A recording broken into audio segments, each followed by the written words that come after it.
A little time has passed, and big parts of Minneapolis are just smoldering. They're not actually in flames anymore. Perhaps it's time to sit down and think about where things came from and where they might be going.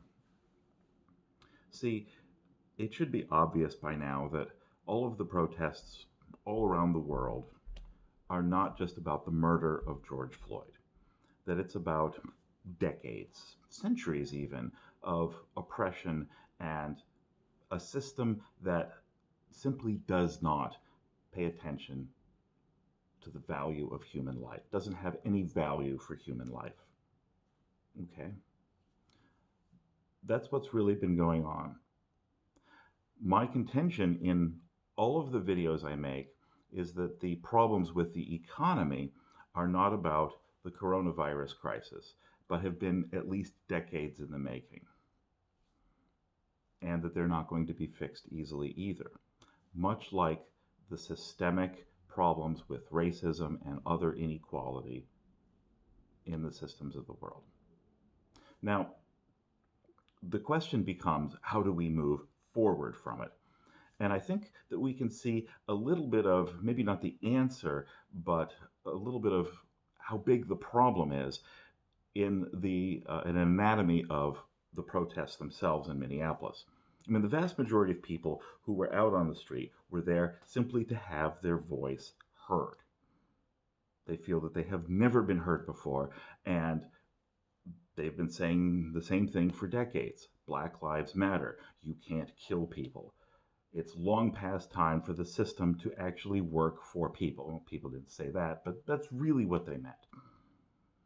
There were some people who felt that that message was never going to get through until things were destroyed. You had to get the attention of those in charge, make everything painful and expensive.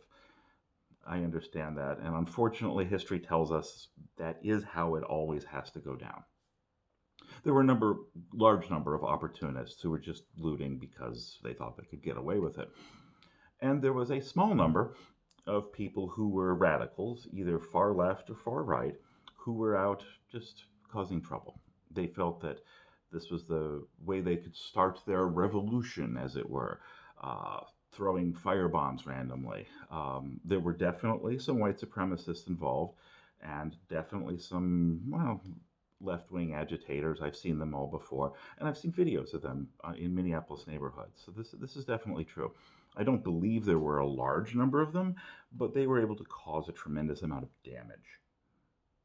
So put that as you will. But I mean, let's consider that last group for a second. I mean, you want to go out and cause trouble. You want to smash the system. Well, what they wound up doing was smashing a bunch of minority owned businesses on Lake Street. Like the system ever cared about minority owned businesses on Lake Street in the first place. I mean, that was really the problem, right? Okay. So those who were involved in that level of violence, that level of consideration, they really, if you think about it, they don't have a plan. Okay. They're just out to feel good.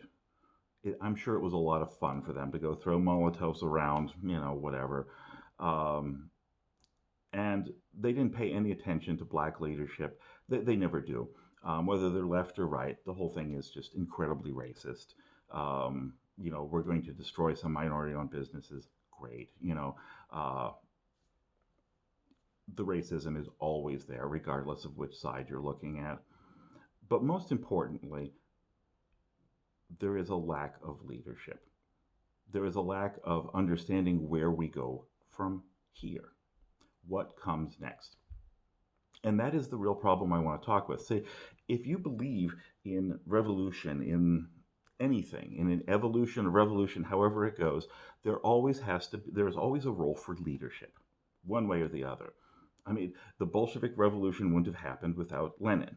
Uh, the United States of America wouldn't have happened without people like Benjamin Franklin or George Washington. Uh, Britain wouldn't be what it is today without Margaret Thatcher. Singapore wouldn't exist without Lee Kuan Yew. South Africa would not have been delivered from apartheid without Nelson Mandela. There's always an element of leadership. in any successful revolution that actually does cause a permanent systemic change. Simply saying, well, we're going to go smash the system doesn't get you anywhere. And this is what the world needs more than anything else. The problem is that those who are in power don't seem to be paying attention. Why is that? I suggest that you should listen very carefully to what people in power and people who are bond traders and various other economic actors are saying about the world, because they don't know. They really don't know what comes next. There really isn't a plan. I mean, they might have positions of power where they can deliver action or whatever, but they don't know what to do with it. And I challenge anybody who says, oh, they have a plan or whatever, to show me what that plan is, what's going on. Now, I realize that President Trump has said we're going to put the soldiers out in the street and we're going to restore order. Okay, then what? I mean, simply saying that you're going to put out soldiers without saying anything else is an admission that you've got no idea. You have no idea what comes next. And he would never say that directly, but that is what his actions say. There is no plan. Now, I realize that economics is boring, that street action is far more invigorating and exciting. Wow, we're out there doing something. Okay. Economics is just plain boring. But almost all modern political theory and philosophy is economic theory and philosophy. Granted, when there are times of war, we have people drag out the von Clausewitz and talk about the power of states and all that, and spheres of influence. That's always there. But in terms of the electorate, what people actually care about in a free democratic republic, political theory is economic theory, which means we need to understand economics. And if we're going to figure out what indeed comes next, we have to figure out the economic situation. Now, let's propose for a moment that I am partially right. Maybe not completely right, but partially right in my assessment that money itself is broken. Or more specifically, that the US dollar is broken in a way that cannot easily be fixed. I mean, money breaks all the time. The best example was the Brazilian Cruzeiro of the 1990s, fifth largest nation in the world. The underlying debt failed, the money failed. My contention is very simple. Money, as we know it, is based on debt. We live in a world where there are tremendous deflationary pressures, which is to say that money is always going to increase in value because of demographics, people are getting older, technology always makes things cheaper, the amount of debt that we already have, which increases the overhead and makes it much more difficult for people to spend freely, and an excess of capacity in the developing world that has been trying to raise itself up. Right? These four pressures are tremendous. And I've given some things to watch. Watch the situation in China. The easiest way to do that is look at renminbi moving off the 7.1 to the US dollar that we have. Look at the velocity of the US dollar, which is already at 1. In other words, it only turns over once per year. And watch the U6 unemployment rate. Those are the things to watch, in addition to how things like these street riots and all that play out. Why are those the things to watch? Because very simply, it will show you whether or not my basic thesis that the US dollar, or debt-based money on the scale of the US dollar, is not working anymore. If this is correct, or even partially correct, how is street action going to fix it? It can't. I would hope that that is obvious. And it might seem boring and difficult to understand. Yes, it is. It's a challenge. But understanding economics and how things work is critical to a democratic republic. I mean, for example, we know that there is a growing income inequality gap that is horrifically bad and getting worse all the time. What is the mechanism by which that occurs? All money is based on debt. Increasing the money supply year after year to try and counter the deflationary pressure. Basically, it's about supply and demand. There's money is increasing in value. You simply have to have more of it around. More money means more debt. More debt means more money goes up to what? The people who floated the loans to make that debt possible. See, money itself is a big part of the mechanism for creating income inequality in this analysis. So, more money countering the deflationary pressure, countering the problems that come from shutting down the economy for a few months, only makes the problem worse because there's more debt. Debt is always has deflationary pressure of its own. We've turned the corner on that and we can't go any further. So watch that velocity of the US dollar, how much it crashes below 1. That's what I'm talking about. Watch China, the king of debt, as a share of its economy. See what happens with that.